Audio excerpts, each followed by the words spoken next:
bien bonjour, merci d'être connectés aussi nombreux sur nos différents canaux de diffusion. Donc ce matin, on va vous faire une présentation sur les solutions de cybersécurité. Donc j'ai avec moi Jérémy Schramm de WatchGuard. Bonjour. Donc on va commencer par nous présenter pour ceux qui ne nous connaissent pas. Et après, je passerai la main à Jérémy pour dérouler sa présentation et vous éclairer un petit peu plus sur les enjeux cyber. Pour ceux qui ne nous connaissent pas, Apogee, on est donc un prestataire basé à Montrouge, prestataire, on va dire, partenaire technologique, où on travaille sur plusieurs métiers. Donc je vais vous détailler rapidement pour laisser le plus de temps à Jérémy sur sa présentation. Apogee, on est une entreprise qui existe depuis maintenant plus de 20 ans. On travaille sur différents domaines d'activité, différents niveaux technologiques. Alors, on a la partie cyber, on va voir ce matin, de la partie infrastructure, de la partie équipement de salle de réunion, avec différents partenaires, comme vous pouvez le voir sur la partie logo sur le bas du slide. Donc, c'est des références. On a le niveau les plus hauts chez chacun de ces partenaires pour vous apporter le maximum de services et d'expertise. Donc, Apogee, on va avoir plusieurs briques qui vont permettre d'avoir pour vous un interlocuteur. On a déjà la première brique, c'est le service manager, l'historique d'Apogee. C'est de pouvoir mettre à disposition des équipes techniques formées, certifiées sur différentes technologies pour maintenir votre parc informatique. Donc ça va être de la maintenance à distance, sur site, du présentiel, pour vous accompagner, vous aider à avancer et faire surtout aussi de la veille technologique pour vous donner les bons axes.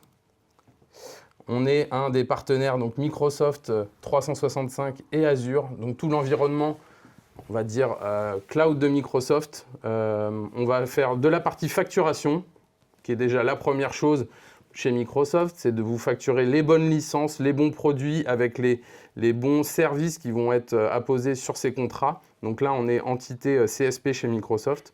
Et on va faire aussi toute la partie prestation de services. Donc autour des différents outils Microsoft, ça va de la migration, du déploiement, de l'implémentation ou de la customisation sur certains outils. On ne va pas le détailler aujourd'hui, mais si vous avez des besoins là-dessus, n'hésitez pas à nous contacter.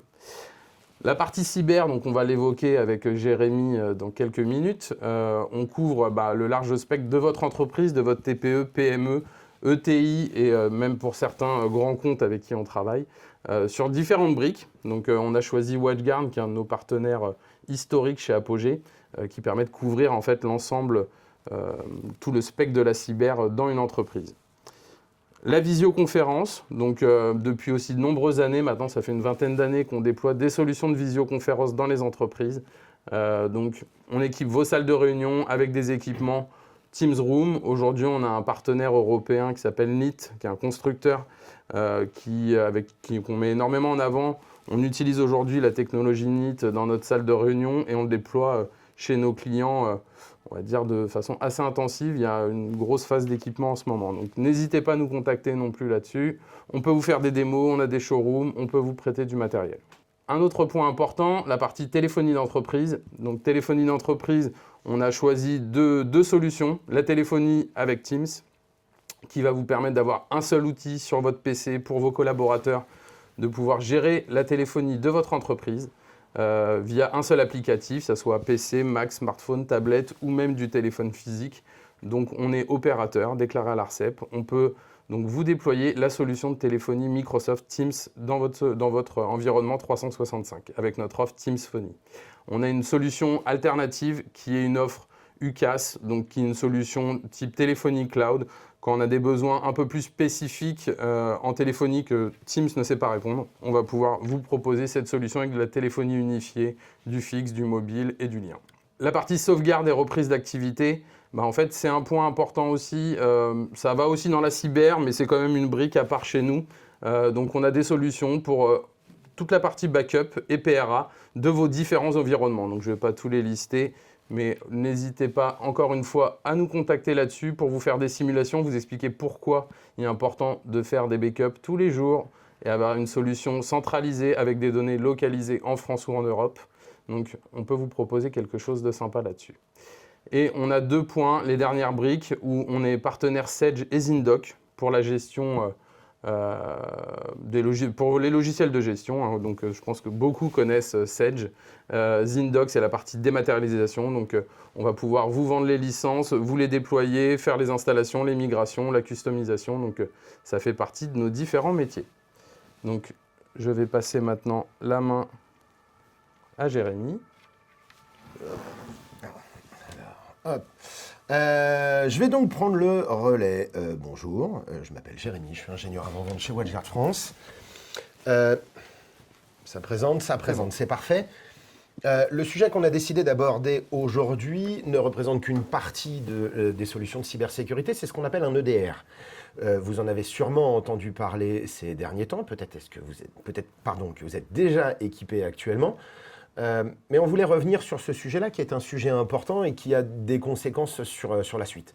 EDR, c'est pour Endpoint Detection and Response. Globalement, tous les acronymes en DR, c'est pour Detection and Response, donc la détection et la réponse à incident. La réponse peut prendre des formes diverses et variées, du reporting à des actions réelles, suppression de fichiers, terminaison de processus, blocage d'IP, etc.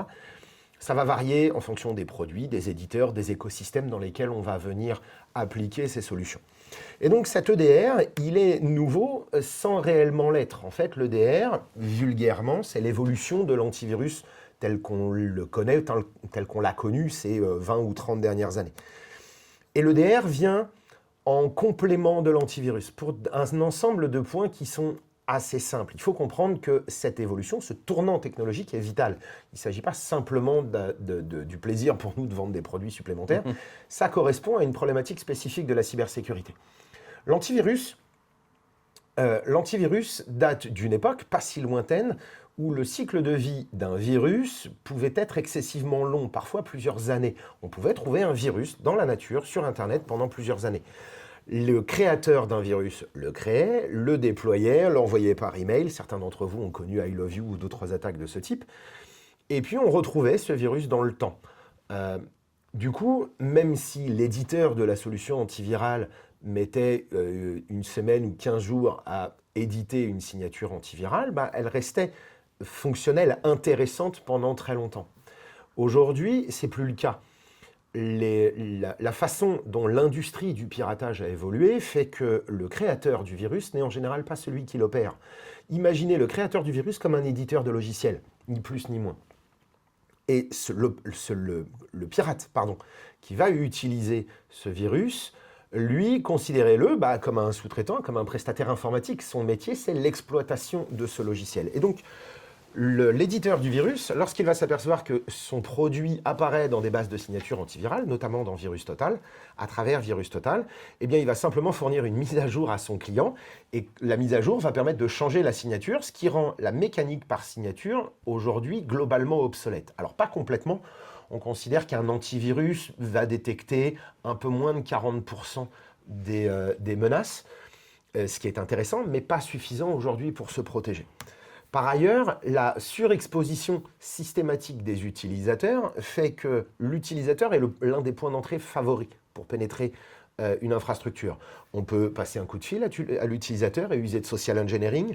On peut utiliser le phishing pour l'amener à cliquer sur un lien sur lequel il n'aurait pas dû cliquer. Bref, peu importe, dès lors que l'utilisateur va me permettre d'approuver, de faire rentrer un produit, potentiellement, mon antivirus va se retrouver limité dans ses capacités de détection. Donc, encore une fois, mon antivirus doit évoluer vers quelque chose d'autre. Par ailleurs, on a vu ces dernières années le ransomware. Le ransomware a rapporté énormément d'argent aux pirates, tant mieux pour eux. Ça a permis de financer beaucoup de choses, notamment de la recherche, du développement. Et donc, on a aujourd'hui des ransomware qui sont des produits de pointe d'un point de vue technologique et qui utilisent des techniques de camouflage excessivement efficaces et excessivement rapides. Donc, on a fréquemment un ransomware qui, lorsqu'il infecte plusieurs machines d'un réseau, d'une même entité, il va changer de signature à chaque fois. Donc, même si le premier produit, la première itération dans l'infrastructure victime était connue dans un antivirus, eh bien les autres, ces copies sur les autres machines passeraient complètement inaperçues, seraient complètement indétectables par un antivirus. Ensuite, il y a toutes les attaques qu'on appelle living off the lane. Alors, je suis désolé, je n'ai pas de traduction pour ça. On pourrait appeler ça l'attaque du recyclage, si vous voulez. Ce sont les attaques dans lesquelles le pirate va utiliser des outils qui sont présents, qui sont légitimes. Donc, on a ici le logo du PowerShell, c'est pas pour rien. On voit fréquemment l'attaquant utiliser des commandes PowerShell. On va le voir utiliser des scripts PS1.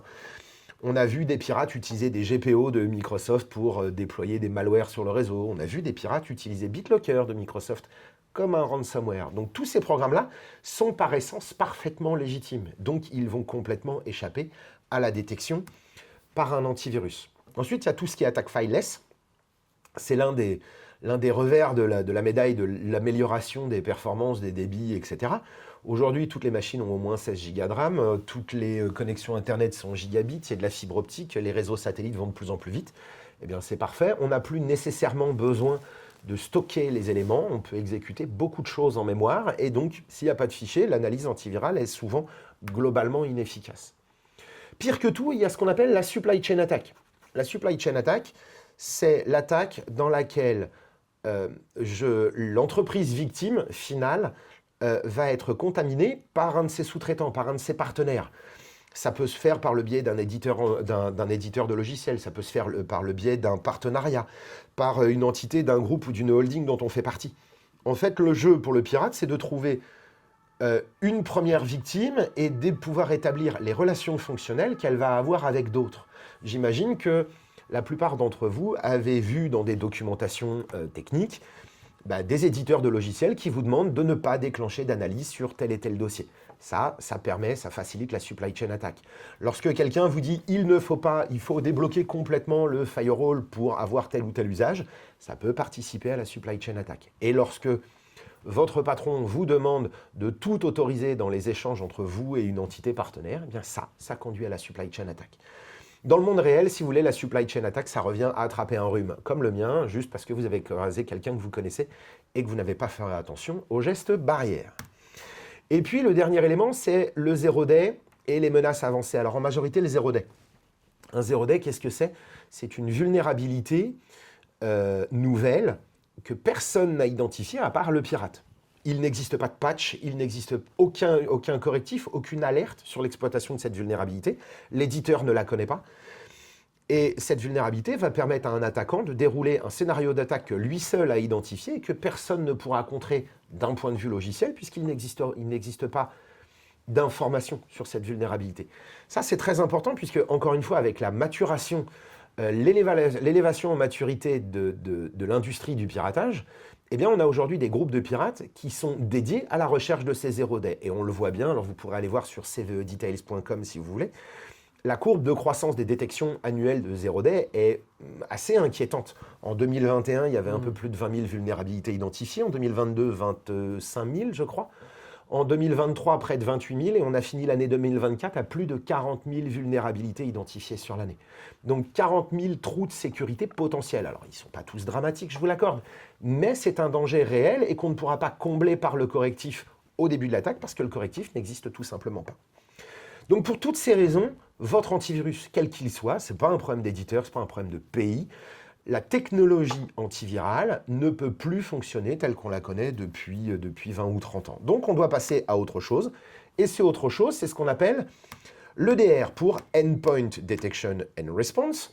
Et EDR, en réalité, ça ne signifie pas grand-chose. Hein. C'est la détection et la remédiation au niveau du endpoint, au niveau du point final. Dans la définition, on pourrait considérer que c'est celle de l'antivirus, mais en fait, le point majeur de l'EDR, c'est l'identification, la recherche de l'identification du comportement dans le contexte. C'est le comportement et le contexte qui sont fondamentaux. Il est pratiquement impossible de déterminer un comportement strictement légitime ou de déterminer un comportement strictement illégitime. C'est toujours contextuel. D'accord ?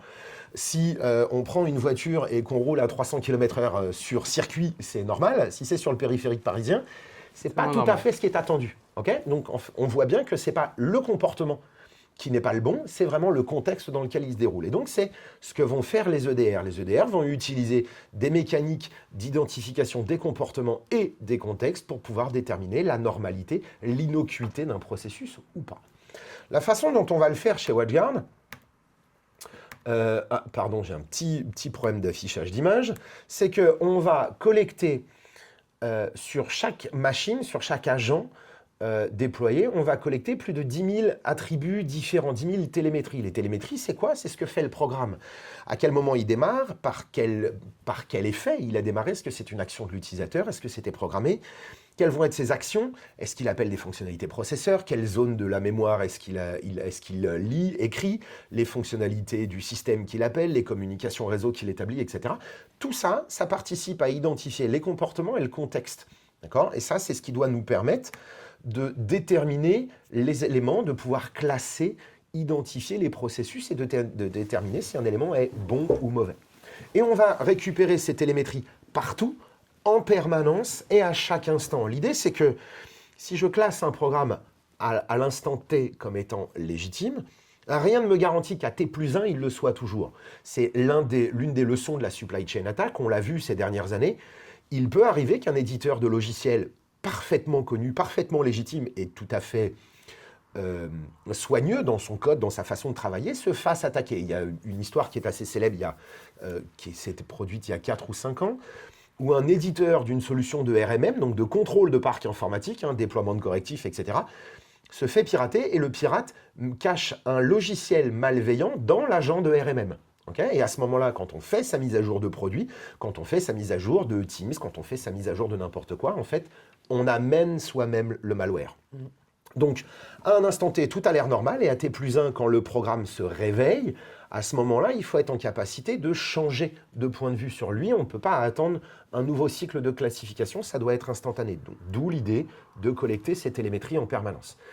Et on va conserver ces télémétries pendant 365 jours. Le temps de résidence moyen doit être aux alentours de 180 jours.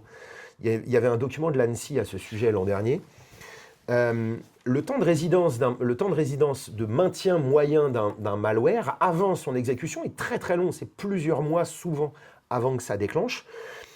Et donc, être en capacité de revenir dans le temps, de pouvoir retrouver d'anciennes télémétries pour pouvoir juger de ces nouvelles télémétries, c'est très important. On va récupérer ces télémétries partout. Pardon, il y a un petit décalage dans l'affichage. Je vais y arriver. Voilà, on va récupérer ces télémétries partout. WatchGuard est présent dans pratiquement tous les pays du monde. On a des millions d'agents déployés sur différents types de systèmes d'exploitation, dans différentes langues. Et l'idée, c'est de pouvoir comparer les télémétries de 2 postes séparés de plusieurs dizaines de milliers de kilomètres, exploitant le même logiciel pour s'assurer que les comportements sont bien les mêmes partout pour des contextes équivalents. D'accord? Donc, cette analyse mondiale, elle est fondamentale. C'est ce qui permet également d'apercevoir les changements de comportement, de pouvoir identifier qu'un élément devient une menace, alors que dans votre fuseau horaire, vos utilisateurs ne sont pas encore arrivés au travail ou ne sont même pas encore levés. Là, on rentre vraiment dans la technique, comment ça fonctionne. On a souvent la question, nous, Jérémy, de nos clients, qui sont de différentes tailles. Ils ont souvent l'impression que l'EDR, c'est une solution qui est pour les grandes entreprises, pour les très grosses structures. Est-ce qu'aujourd'hui, votre solution à vous, elle est différente là-dessus? Est-ce que c'est, on va dire, dans l'inconscient collectif que tout le monde se dit que l'EDR, c'est pour les grandes entreprises, mais est-ce que c'est adapté à tout le monde? Alors, c'est une très bonne question. Et la réponse ne va pas te plaire, Romain. Oui, l'EDR, c'est un produit pour les grands comptes. Parce qu'un EDR, ça se pilote. Vous avez probablement tous entendu parler de SOC. Les services de SOC qui souvent sont proposés, alors un SOC, c'est un Security Operations Center, ce sont des gens, des spécialistes de la cybersécurité dans un bureau avec des outils spécifiques qui, comme premier métier, ils en ont plusieurs, leur premier métier, c'est de faire ce qu'on appelle de l'EDR manager. On attend d'eux qu'ils surveillent la console EDR pour aider l'IA. L'IA n'est pas magique, je suis désolé, j'espère que ChatGPT ne m'entend pas, parce que sinon Skynet s'en prendra à moi dans quelques années. Mais un EDR a besoin d'être supervisé parce que l'IA ne peut pas tout faire, parce que le produit ne peut pas tout faire, et donc il faut que quelqu'un accompagne la classification, l'identification des processus, et ça, c'est un métier de cyberspécialiste. Les équipes d'Apogée ne peuvent pas forcément réaliser cette action. J'imagine que vous, en interne, ça dépendra de la taille de votre entreprise, mais potentiellement, vous n'avez pas non plus le personnel adéquat pour surveiller cette console en temps réel et H24. Ceci dit, le produit de WatchGuard est légèrement différent. On va appliquer dans notre produit une dynamique qui nous est propre, que à ma connaissance, aucun autre éditeur de DR utilise aujourd'hui, c'est ce qu'on va appeler le Zero Trust applicatif. Vous avez sûrement entendu parler de Zero Trust ces dernières années. Ça n'a rien de nouveau, hein, le Zero Trust, c'est ce que ma maman me disait il y a 40 ans, un peu plus. Quand elle me disait « Jérémy, n'accepte pas un bonbon d'un inconnu », c'est du Zero Trust. Je ne fais pas confiance, je vérifie d'abord et ensuite j'autorise. D'accord ? C'est ce qu'on fait dans notre vie quotidienne. Je vérifie le montant de ma note avant de la payer, normalement. Eh bien, le Zero Trust, c'est ce qu'on va appliquer dans l'écosystème WatchGuard de façon parfaitement automatisée à la vie logicielle de votre entreprise. Tout ce que vous pouvez faire, c'est imaginer que les produits que vous utilisez sont légitimes. Vous n'avez pas d'autre choix que de faire confiance aux éditeurs. Or, aucun éditeur n'est à l'abri d'une cyberattaque. Et on a vu l'activité de ces dernières années où tous les éditeurs peuvent faire des erreurs et tous les éditeurs peuvent être piratés. On a vu 2024 a été une année catastrophique pour certains éditeurs de cybersécurité. Ça peut arriver à tout le monde et ça arrivera encore. Donc l'idée ici, c'est d'avoir une approche très différente. Alors ce que vous avez ici, c'est le fonctionnement général de la plupart des antivirus, de tous les antivirus et d'un grand nombre d'EDR.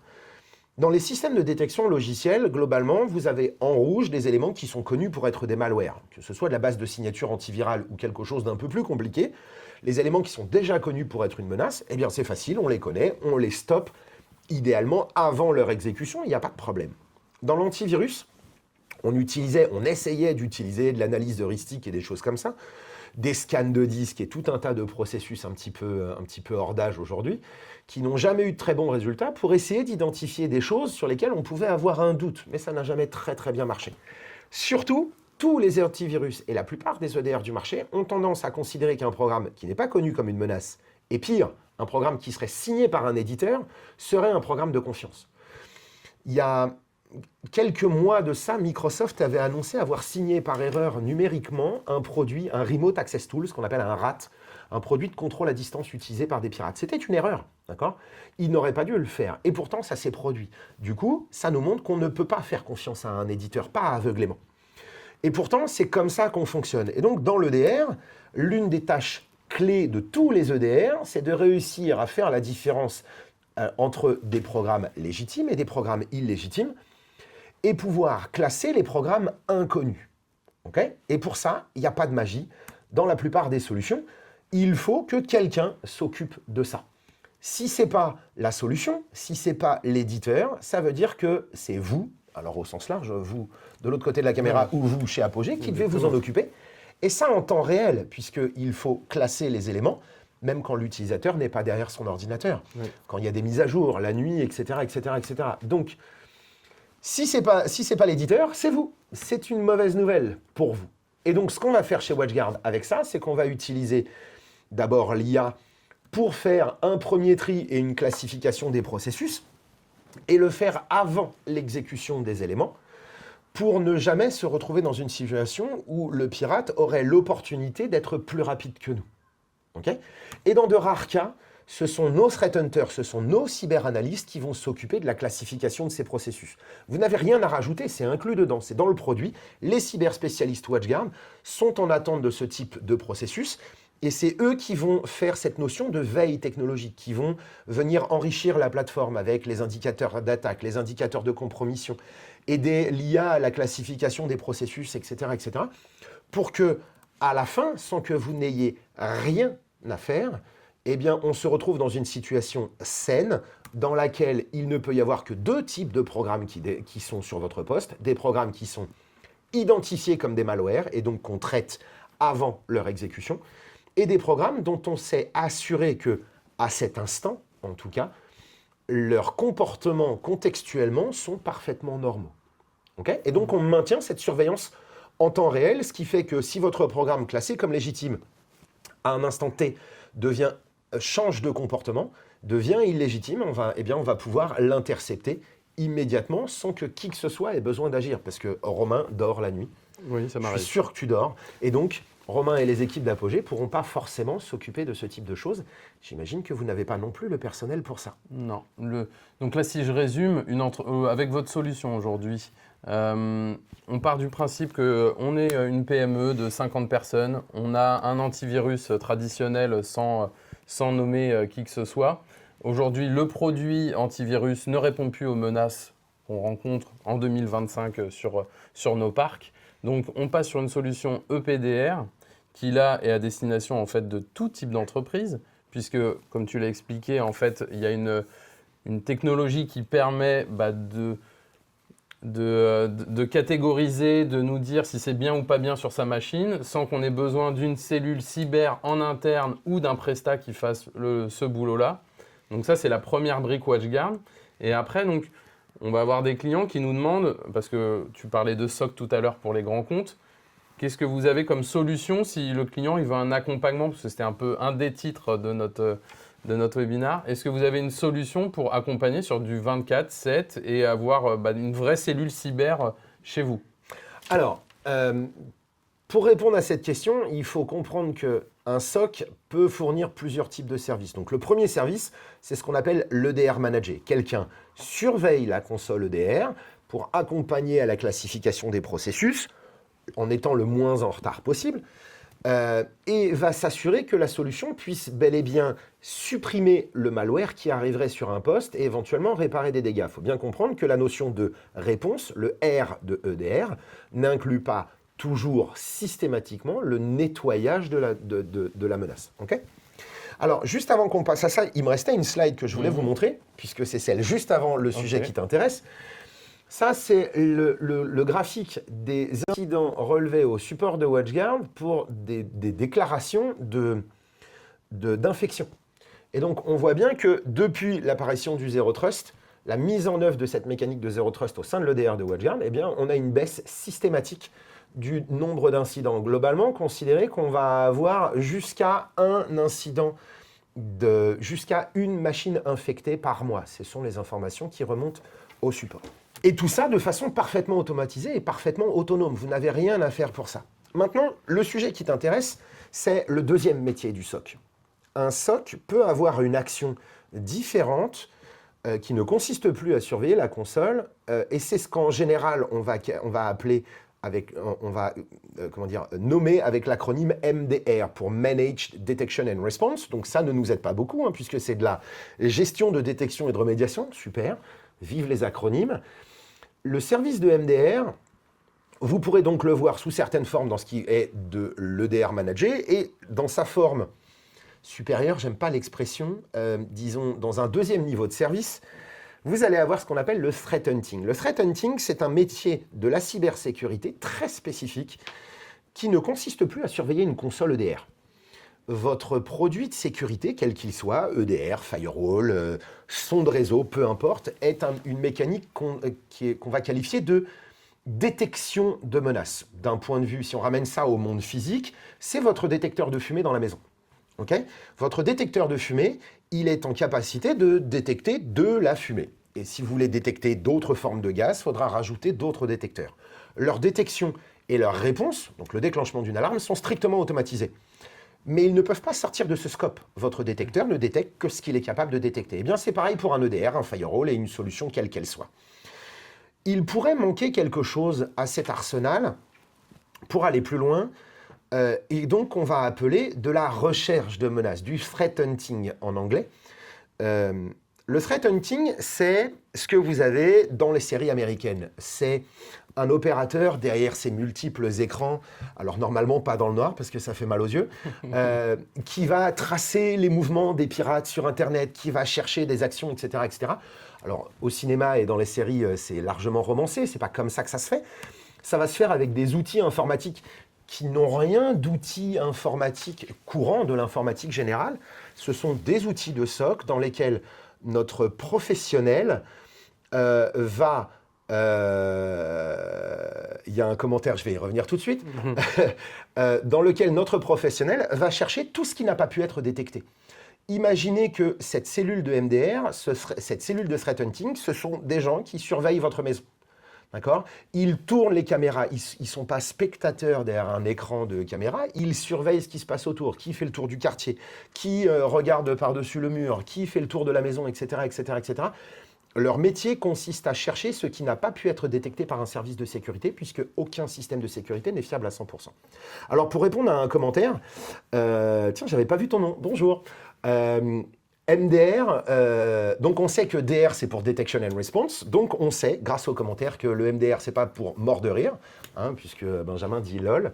Bonjour Benjamin. On sait aussi que c'est pas maison de retraite, hein, voilà, c'est Managed Detection and Response. Je te remercie, je n'avais pas eu l'opportunité de la faire celle-ci.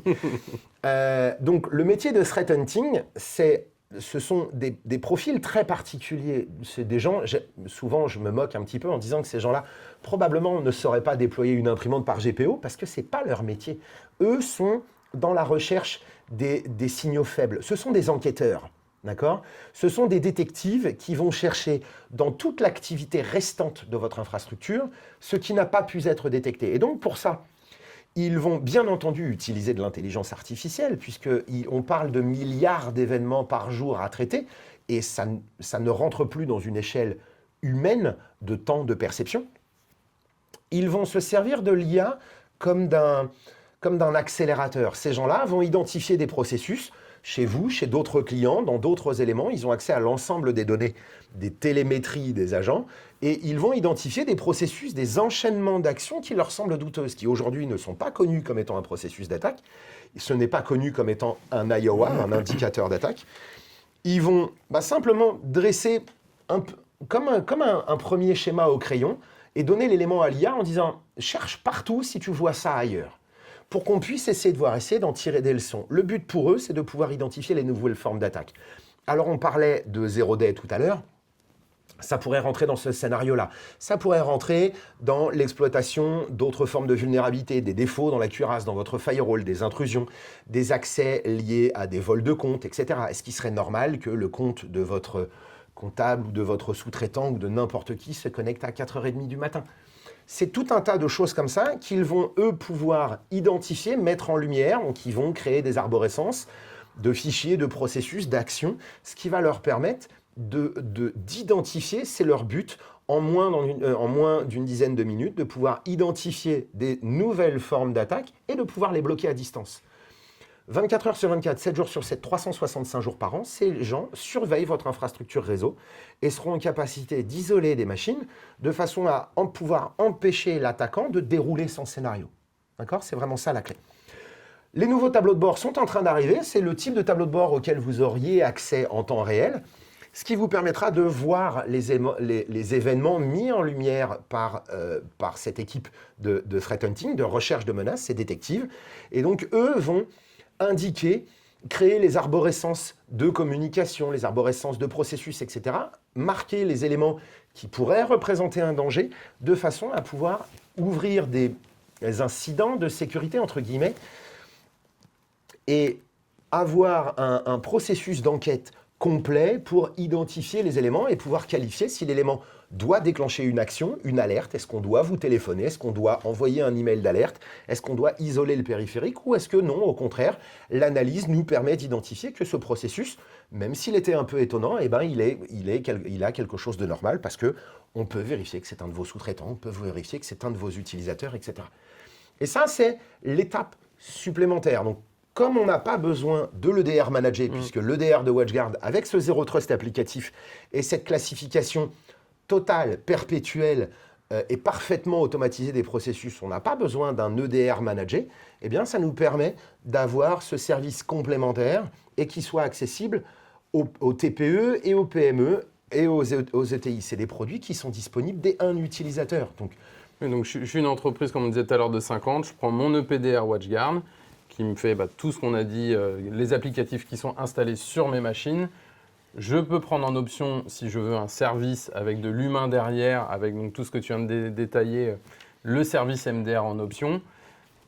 Dans vos entreprises, vous n'avez pas de service IT, ou vous en avez un, mais pas de personnes spécialisées cyber. Vous avez, avec le MDR aussi, tous ces rapports qui sont générés, qu'on peut aller consulter, comment ça se passe? Alors, il y aura bien entendu des rapports qui seront générés de façon périodique, il y aura toujours, que serait-on sans des PDF? L'idée, c'est aussi d'avoir ces tableaux de bord temps réel qui puissent vous aider à comprendre où en est votre situation, le nombre d'enquêtes qui sont réalisées pour pouvoir identifier les éléments. Dans les rapports, il y aura des axes d'amélioration de votre SI.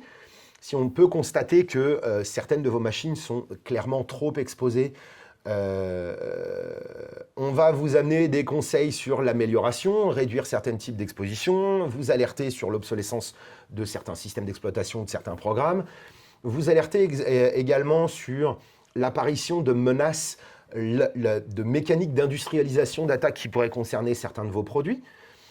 Et donc, au-delà de la notion d'urgence dans une attaque qui aurait été déjouée, interceptée et pour lesquelles il y aura des éléments de remédiation, là aussi, il y aura des rapports, il y aura des éléments pour vous indiquer quelles sont les choses à corriger pour empêcher l'attaquant de reprendre son attaque là où il en était, des choses sur lesquelles Apogee pourra vous accompagner également. Eh bien, il y a ces rapports de long terme sur les grands axes d'amélioration, la réduction de la surface d'exposition, la réduction de la surface d'exposition, c'est pas facile le mercredi, et améliorer globalement votre hygiène cyber. Le scope de ce MDR aujourd'hui, c'est la surveillance, le traitement, pas la surveillance, c'est pas vrai, je viens de dire que ce n'était pas un EDR managé, le travail à partir des télémétries de votre EDR, donc l'EDR traite ce qu'il peut traiter automatiquement et nos threat hunters vont travailler sur la base de ces télémétries, donc sur votre écosystème machine. Ça va couvrir également la protection de votre environnement Office 365. Et puis, dans les mois à venir, on va avoir progressivement l'ajout d'autres services qui vont pouvoir être pris en charge jusqu'à arriver à la fin de l'été 2025, où avec une licence qui s'appellera Total MDR, eh bien, on pourra prendre en compte la surveillance de vos firewalls, de votre EDR, de votre solution de NDR, de tous les produits qui sont dans votre écosystème WatchGuard Cloud, de votre infrastructure Office 365, et j'en passe et des meilleurs. Merci pour cette annonce. Spoiler. Et donc oui, donc le principe, c'est d'avoir une offre plateforme où on décline après plusieurs produits. On aura une offre, on va dire, totale, comme vous aimez bien la nommer, sur vos différents produits, qui regroupe tout. Mais un client qui commence avec vous peut prendre la partie EPDR et rajouter les briques 365, patch management, etc. etc. C'est de toute façon l'élément le plus cohérent pour une PME. Le danger immédiat, on l'a vu. Alors, même si ça ne regroupe pas toutes les formes d'attaque, à partir du moment où on peut contrôler une partie des actions des utilisateurs, et n'y voyez pas de tentative de quoi que ce soit vis-à-vis de l'utilisateur, on aime les utilisateurs, juste, ils sont l'opérateur, donc ils représentent un danger pour eux-mêmes. Dès qu'on peut protéger l'utilisateur, dès qu'on peut protéger le système et s'assurer que les comportements logiciels sont les bons, eh bien, ça permet de garder, dans la mesure du possible, un coup d'avance sur les mouvements de l'attaquant et de protéger l'essentiel de l'infrastructure. Tout n'y est pas, mais pour une PME, si déjà cette partie-là est faite, sachant que ça protégera aussi l'utilisateur en mobilité, il y a déjà un grand pas en avant qui serait fait par rapport à une solution strictement antivirale. C'est sûr. Très bien. Dernière slide, ça correspondait au contenu des investigations menées par les threat hunters. Donc, dans le tableau de bord, on verra le détail de ce qui a été fait, pourquoi est-ce que l'élément a été considéré comme dangereux, malveillant, et pourquoi est-ce que l'élément a finalement été classé sans suite. Donc, on a de l'IA, mais on a de l'humain, c'est important. On a beaucoup de clients qui nous le remontent aujourd'hui. C'est bien qu'il y ait plein de choses qui soient traitées par l'IA, mais il y a un humain derrière aussi dans le service MDR, même plusieurs. Et en cas d'attaque, il peut couper l'attaque à distance. On va pouvoir échanger avec lui, on va pouvoir qu'il nous explique ce qui s'est passé. Donc on n'est pas juste sur un portail où il y a des mails préfets qui partent. Tout à fait. À la suite d'un incident, je ne vous le souhaite pas, mais malheureusement les statistiques jouent pas en votre faveur. Surtout si vous êtes une PME ou une collectivité locale. L'identification et le traitement de l'alerte sont excessivement rapides. On parle de moins de 6 minutes pour la classification d'une nouvelle menace qui ne sera pas détectée par un EDR. On parle de moins d'une minute pour une action de remédiation, donc en l'occurrence l'isolation du périphérique pour empêcher une propagation d'une menace et idéalement couper l'herbe sous le pied du pirate. On parle d'un email qui va contenir tous les éléments techniques, donc machine, processus, communication, les actions de remédiation, ce qui doit être fermé, etc., etc. Et on va parler également de capacités d'accompagnement, tant à travers les équipes techniques d'Apogee que à travers les équipes du MDR, qui vont permettre d'identifier, de vous accompagner dans la correction en profondeur. Si l'attaquant est rentré, c'est qu'à un moment, il y a un trou dans la cuirasse. D'accord ? C'est qu'à un moment, il y a quelque chose, il y a l'un de vos usages qui s'est montré trop permissif au regard des des techniques d'attaque actuelles. Et donc, c'est des choses qu'il va falloir pouvoir colmater pour empêcher que l'attaque se reproduise sous la même forme. D'accord ? C'est quelque chose de très important. J'aime bien cette question, même si Stéphane y répond. Merci Stéphane. Le MDR est-il un complément de l'EDR ou est-il implémentable en standalone ? C'est une bonne question. En réalité, l'EDR est complémentaire au MDR et réciproquement. En fait, le MDR, on est donc dans de la recherche de menaces en considérant que tout ce qui est détectable automatiquement l'a déjà été par des produits. Donc le MDR perdrait probablement une partie de sa valeur si je n'avais pas les mécaniques de détection préliminaires. D'accord ? Il y a peu de chances que je puisse protéger correctement mon infrastructure, parce qu'à ce moment-là, si toutes les détections individuelles, même quand elles sont automatiquement détectables par une solution ou automatiquement bloquables par une solution, si elles ne sont pas traitées mécaniquement avant, ça veut dire que c'est plus de choses que mon threat hunter doit faire. Donc mon détective privé se retrouve à avoir des tâches triviales et simplement renvoyer les ballons par-dessus le mur quand le fils du voisin l'a envoyé dans mon jardin. Donc ce serait une perte de temps et une perte d'efficacité. Donc c'est bien, le MDR vient bien étoffer un écosystème, mais en aucun cas ne vient le remplacer. Alors j'aime bien votre question parce qu'elle soulève aussi une question qu'on trouve très souvent sur Internet et que j'ai beaucoup vues quand je préparais certains webinaires à ce sujet. Quand on parle de ces sujets en quelque chose DR, on voit souvent sur Google une question qui est « Est-ce qu'il faut un EDR, un XDR ou un MDR ?» Eh bien, en fait, ce n'est pas des choix qui s'opposent les uns aux autres. D'accord ? L'EDR, c'est la protection de l'écosystème des machines, du système d'exploitation et des logiciels. D'accord ? Il ne protège qu'un petit bout. Le XDR, c'est la mise en relation de plusieurs produits pour essayer de tirer une plus grande richesse des produits existants, typiquement EDR, Firewall et j'en passe. D'accord ? Et le MDR, c'est une fois que tout ce qui est automatiquement bloquable a été identifié, c'est pouvoir venir détecter des choses qui ne seraient pas automatiquement détectables et pouvoir créer ces nouveaux IOA. Donc, il n'y a pas de contre-indication entre les produits, bien au contraire. Ok. Mais dans votre offre à vous, le XDR et l'EDR, c'est le même produit ou vous avez une autre solution ? L'EDR, c'est le produit dont on parlait aujourd'hui. Alors, réellement, EPDR. EPDR, c'est l'acronyme en vigueur à peu près pour une solution qui contient et l'EDR et l'antivirus. Là où l'EDR seul serait une solution non accompagnée de son antivirus, ce qui est considéré aujourd'hui comme n'étant pas le produit normal, nominal pour la protection des systèmes. Le XDR chez WatchGuard, il est natif. Dans un client WatchGuard, il a accès à la console WatchGuard Cloud. Tout produit WatchGuard se connecte dans WatchGuard Cloud. Et donc, en 12 clics, j'ai commencé à compter l'autre jour, on active une solution de XDR qui va permettre d'avoir une détection et une remédiation transversale à travers les produits, à travers l'écosystème WatchGuard. C'est natif, c'est inclus. D'accord ? Un client qui a et de l'EDR WatchGuard et du Firewall WatchGuard, ça donne la possibilité à une IA de détecter un comportement par le passage dans les deux. D'accord ? Par exemple, l'an dernier, ou il y a 2 ans, j'ai perdu un petit peu le fil, il y avait eu une solution de voix sur IP bien connue qui avait subi qui était le vecteur d'une attaque à cause d'une vulnérabilité de type 0-day. Il y avait des composantes réseau, il y avait des composantes système. Eh bien, si le firewall n'est pas assez agressif, les composantes réseau passent, l'EDR pourrait rater, il n'y a pas de solution parfaite.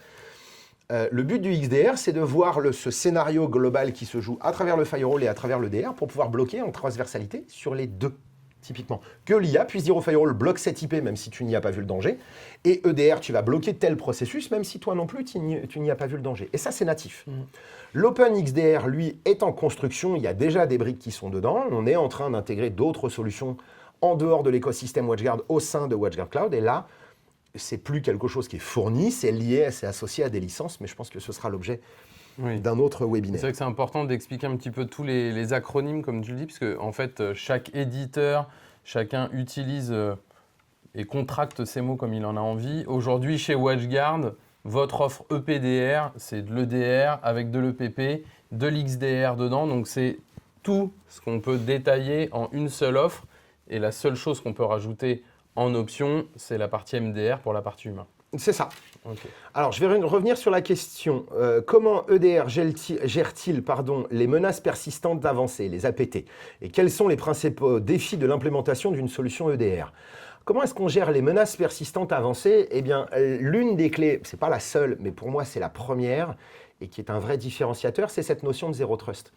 C'est-à-dire que l'outil, par essence, ne fait confiance à personne et traite tous les éléments non connus, non préalablement identifiés, donc tous les produits pour lesquels on n'a pas clairement identifié le comportement et le contexte, ces éléments sont sous surveillance constante. Et donc, ce qui va se passer, c'est que dans la configuration de l'agent, on doit atteindre un état de configuration qui inclut la fonction lock. Et dans la fonction lock, très simplement, ce qu'on fait, c'est que le système dit un élément qui n'est pas classé, qui n'est pas encore identifié, pour lequel on n'a pas encore clairement catalogué le contexte, l'élément va être bloqué avant son exécution.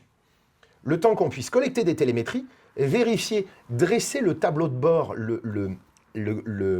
créer l'inventaire général des actions et des environnements dans lesquels ils sont censés se réaliser de façon attendue, et à ce moment-là, seulement l'élément sera débloqué. L'intérêt de cette approche-là, c'est que on va se retrouver du coup en capacité de bloquer, de stopper l'exécution. C'est pas bloquer, hein, c'est pas un faux positif. On va stopper l'exécution d'un élément avant toute forme de mise en place d'une mécanique d'évasion, etc., etc., etc. On va pouvoir identifier le contexte. Et même si à ce moment-là, il pouvait y avoir une erreur de classification, dès lors que le produit va sortir, dès lors que la menace, vous avez vu, j'ai pris l'habitude d'appeler un virus un produit, pourtant c'est ça, dès lors que l'élément malveillant va sortir de son hibernation pour commencer à avoir des comportements douteux, eh ben, on va pouvoir le stopper instantanément parce qu'il va sortir du cadre qui avait été préalablement identifié. Le défi de l'implémentation en général de l'EDR, c'est la communication. La communication, c'est la clé. Un EDR, vulgairement, c'est une sonde. D'accord? Il n'y a pas de vraie intelligence dans l'agent EDR, chez la plupart des éditeurs en tout cas. C'est comme ça que c'est fait. Et c'est attendu comme ça, parce que faire tourner de l'IA localement sur son poste, ce serait difficile, coûteux et probablement insuffisant en termes de volume de données pour permettre l'évolution de l'IA. Et donc, votre agent EDR, quel que soit l'éditeur, il collecte les télémétries, il les envoie dans sa plateforme, il les envoie à l'IA. L'IA, le SOC, l'EDR manager, etc., etc. Tout cet écosystème-là va finir par dire à l'EDR oui, non. Vulgairement, c'est ça. Donc, la communication est clé, la communication est fondamentale. Il y a des notions de prérequis système qui peuvent intervenir, notamment dans le monde de l'industrie, parce qu'on va avoir des enjeux d'obsolescence d'OS, etc., etc. Mais la clé de tout, c'est la communication. Maintenir, s'assurer de la bonne communication de l'agent EDR. Et l'EDR de WatchGuard, il ne coupe pas.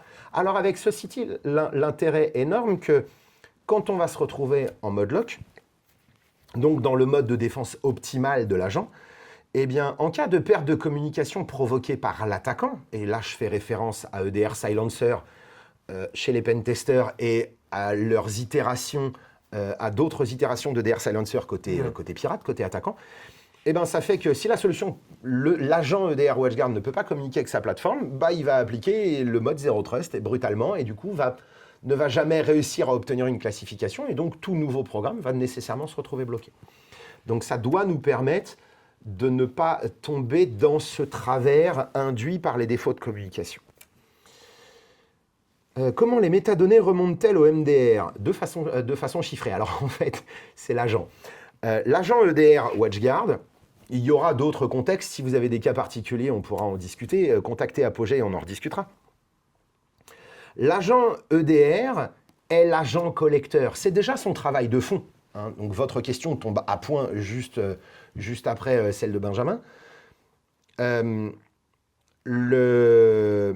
Le travail de l'agent EDR WatchGuard, c'est de collecter des télémétries et de les envoyer dans la plateforme. Et bien, quand il les envoie dans la plateforme, il les envoie dans ce qu'on appelle un data lake, donc la zone de données, la zone où on stocke les télémétries, tout ce qui alimente l'IA en fait. Et c'est à ça qu'accèdent les threat hunters du service de MDR. Donc en fait, toute télémétrie qui remonte de l'agent va remonter dans ce data lake. Alors après, quand on va passer sur d'autres produits, que ce soit du firewall, du NDR, du MFA et encore d'autres solutions, eh bien ces éléments-là vont tomber aussi dans un data lake qui pourra être le même, mais qui vraisemblablement sera différent, parce que le format des données est différent, parce que les usages sont différents, etc. Donc, l'idée, c'est que les threat hunters accèdent à ces données sur lesquelles... comment dire ? Pardon. Ils accèdent à ces données d'une façon légèrement filtrée, préfiltrée par l'IA, puisque au sein de leur plateforme, ils vont pouvoir dire ne m'affiche pas les éléments qui sont déjà associés à une attaque déjà bloquée, etc., etc., etc., ce qui leur permettra de gagner du temps. J'espère que j'ai répondu à votre question. Existe-t-il des notions de certification ANSI, NIST, IEC, etc. autour des solutions WatchGuard? Oui, de fait, un produit pour être vendu en Occident, dans à peu près tous les pays occidentaux, me semble-t-il, pour que le produit puisse être importé, il doit répondre à un certain nombre de niveaux de certification. C'est notamment ce qu'on retrouvera avec les EAL. Alors, ce n'est pas des éléments techniques, hein, il y a assez peu de validation technique sur les produits. Il y a la CSPN sur les... Donc, la certification technique apportée par l'ANSI sur les EDR indique juste que, jusqu'à plus ample informé, la solution ne dégraderait pas la sécurité du poste. Voilà, c'est ça le niveau CSPN sur les EDR, donc c'est limité. Le NIST, on est plus dans une approche fonctionnelle. C'est plus quelque chose qu'on va voir notamment sur les firewalls, mais pas que. Ça touche plus ce type de produit que les EDR. En fait, c'est un mode de durcissement. Quand on active le mode NIST sur un firewall, et ça existe sur un firewall WatchGuard, ça désactive de base et de façon irrémédiable, en tout cas pas sans reset du firewall, ça désactive des fonctionnalités qui sont jugées comme étant trop souples. D'accord ? Donc ça rend le firewall mécaniquement plus agressif. Okay ? En termes d'agressivité, je pense qu'on peut difficilement faire plus que le Zero Trust applicatif dans ce cas-là. Un audit Arconis et console est-il possible? Arconis ou Acronis? Acronis. Ou Acronis. Un audit Acronis, je ne sais pas ce que vous entendez par là. Mais dans tous les cas, on peut de toute façon essayer, tester et soumettre la solution à beaucoup de choses. Donc, pardon, c'est mercredi, c'est le jour des enfants. J'ai pas forcément tout saisi. Donc, n'hésitez pas à revenir vers Apogée et vraisemblablement, oui, sans vouloir trop m'avancer. Est-ce qu'il y a d'autres questions? Est-ce que j'aurais raté des questions avant ça? Non, j'ai regardé, tu as répondu, ou Stéphane a pris le relais. Ah si, on en a raté une. L'EDR WatchGuard permet-il de protéger des terminaux mobiles ou des tablettes? Alors, le même produit dans la même console permettra effectivement d'adresser une partie des problématiques des terminaux mobiles. Mais pour être parfaitement honnête, la solution qui va s'appliquer dessus, ce sera de l'antivirus. Le Zero Trust applicatif ne va pas s'appliquer sur les environnements mobiles, que ce soit iOS ou Android. Donc la réponse est oui, en partie. Ça, ce sont les messages de Hubert. Et peut-on intégrer des firewalls ou d'autres équipements ne pouvant pas accueillir l'agent EDR au MDR? Oui, bientôt. Ça va être l'objet des prochaines licences. Alors, la licence qui existe aujourd'hui, elle s'appelle MDR Core. C'est celle qui couvre le traitement des télémétries par le service de SOC de WatchGuard en propre à partir de l'EDR et d'Office 365. Il devrait y avoir une licence intermédiaire qui permettra d'intégrer du firewall et potentiellement même du firewall non WatchGuard. Donc vous perdriez quand même des choses en termes de XDR, mais éventuellement pourquoi pas. Et de toute façon, la licence finale qui devrait s'appeler Total MDR, qui va apparaître en juillet ou août, elle aussi permettra d'intégrer des firewalls et encore bien plus d'autres choses, et notamment d'autres solutions réseau, du NDR et d'autres types de produits, du MFA, etc. EDR et NIS2, même combat. Alors moi je dirais comme la mousse au chocolat et un bon repas. C'est-à-dire qu'il y a un lien mais pas direct. Je m'explique. NIS2, c'est une directive européenne qui vise à faire en sorte que des entreprises durcissent leur niveau de sécurité pour arriver à un niveau de cyber-résilience, j'aime pas trop l'expression, mais c'est le terme en vigueur, qui en gros permettent à l'Europe de maintenir, enfin, la vocation c'est de maintenir les services vitaux pour la nation. Là où préalablement, dans les lois françaises, les organismes, les OIV, les organismes d'importance vitale, étaient essentiels au fonctionnement de l'État. Ici, ce qu'on vise, c'est la survie de la nation. Donc, comme ce qu'on avait précédemment avec les OIV, eh bien, on va étendre le scope à la fourniture d'eau, d'énergie, certains types d'accès aux soins d'urgence, les éléments vitaux pour l'alimentation, etc., etc., etc., etc. Et donc, le principe de ça, c'est que par décret, le gouvernement va pouvoir indiquer à des entreprises et dans une certaine partie à leurs sous-traitants qu'ils ont l'obligation d'atteindre un certain niveau de sécurité. À ma connaissance, il n'y a pas de prérequis technologiques dans le décret. Certains pays l'ont fait, me semble-t-il. Il me semble que les Pays-Bas ont acté dans leur décret d'application qu'il devait y avoir du MFA et qu'il devait y avoir des choses comme ça. Donc le DR n'y est pas, mais en gros, ce qu'on vous dit, c'est qu'il faut votre activité, si vous êtes un OIV ou une nouvelle forme d'OIV dans NIS 2, vous devez résister, vous devez tout faire pour pouvoir résister à une cyberattaque. Et aujourd'hui, si vous n'avez pas de DR, je ne vois pas comment vous pouvez faire. On pourrait durcir tout ce qu'on veut avec des firewalls, avec des NDR, avec du MFA, etc. Il faut considérer qu'à un moment ou à un autre, l'attaquant va réussir à rentrer. Si vous regardez le panorama des menaces de l'ANSSI pour l'année 2024, il est sorti. Comme chaque année, c'est très, très, très intéressant. On s'aperçoit que certaines attaques ont pu être menées à travers des produits de sécurité. Non pas simplement en passant à travers, mais en utilisant une vulnérabilité dans un système de sécurité. Le principe, c'est qu'on doit cumuler les systèmes. On n'est jamais sécurisé. On se protège contre un risque spécifique. D'accord ? Votre DR, votre solution, quelle qu'elle soit, ne vous protège pas contre tout. C'est la même chose qu'en voiture. Votre volant vous sert à éviter les objets qui traversent sur la route. Les freins servent à ne pas sortir de la route. D'accord ? Mais au cas où vous sortiez de la route, il y a l'airbag. Eh bien, c'est ça qu'on fait en cybersécurité aussi. Donc, le DR vous protège contre certains types de risques. Le firewall vous protège contre d'autres types de risques avec des parts de chevauchement, etc., etc., etc. Donc, aujourd'hui, imaginez la protection d'une entreprise, quelle que soit son activité dans le monde occidental, avec les menaces qu'on rencontre fréquemment, sans EDR, je ne vois pas comment c'est réalisable. Donc oui, même combat. Et d'autant plus même combat que même si NIS 2 est censé concerner 30 à 40 000 entreprises en France, je crois que c'est à peu près ça le chiffre, en réalité, NIS 2 va concerner beaucoup, beaucoup plus d'entreprises, en l'occurrence toutes, puisque on sait, et encore une fois, c'est l'une des leçons à tirer du panorama des menaces de l'ANSSI, le pirate est un opportuniste. D'accord ? Les attaques ciblées sont quand même pas les plus fréquentes. Le pirate se lève le matin, il lance ses filets et puis il voit ce qui remonte dedans. Okay ? Et donc, que va-t-il se passer quand 30 000 entreprises vont augmenter drastiquement leur niveau de cybersécurité ? Eh bien, quand l'attaquant va échouer sur les 30 000 premières, il va passer aux 30 000 suivantes. Donc, en réalité, tout le monde est concerné par NIS 2. Pas pour les mêmes raisons. Certains pour des raisons légales, mais d'autres pour des raisons de survie. C'est la mécanique générale de la chasse par les lionnes. Je ne sais pas si vous avez vu, moi j'adore les reportages animaliers. Je digresse, mais c'est quitte à être en retard maintenant, j'y vais à fond. Si vous regardez des lionnes chassées, elles attaquent un troupeau de zébus et elles vont isoler l'animal le plus faible.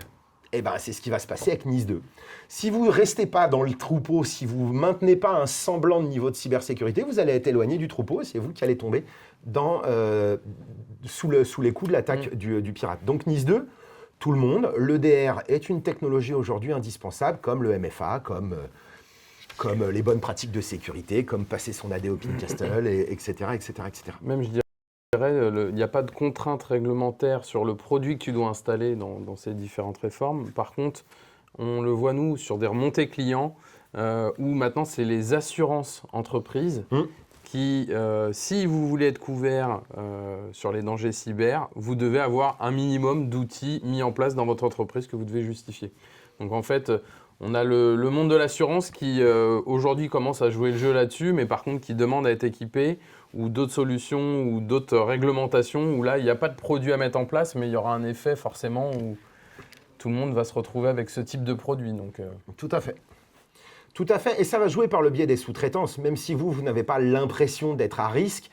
Demain, lorsqu'une entreprise va chercher une solution, un partenaire, s'il y a le choix entre une entreprise qui a des bonnes pratiques, qui est bien protégée, qui a défaut d'être ISO 27001, essaie de coller un peu au cadre, et une qui s'en moque, eh ben, typiquement, le choix de la sous-traitance ou du partenariat pourrait se faire au profit du premier.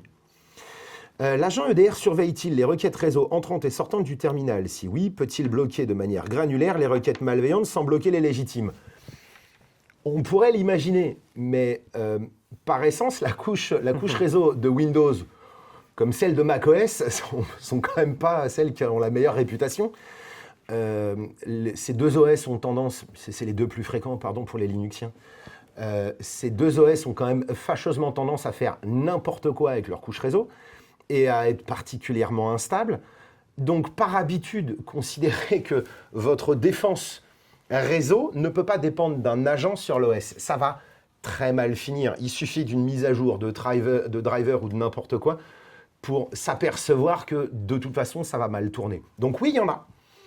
Ça ne peut pas être votre fer de lance dans votre mécanique de protection réseau. Mais oui, il y en a. Et on peut même, il y a une fonctionnalité qui est rigolote, qui permet de couvrir une partie du scope du ZTNA ou une partie on va pouvoir mettre des politiques pour conditionner les communications entre les agents et pouvoir faire en sorte que votre PC en bon état logiciel peut communiquer sur certains ports avec votre serveur parce qu'ils ont tous les deux l'EDR et qu'ils ont tous les deux les bons niveaux d'état, de mise à jour et de tout ce qu'on veut.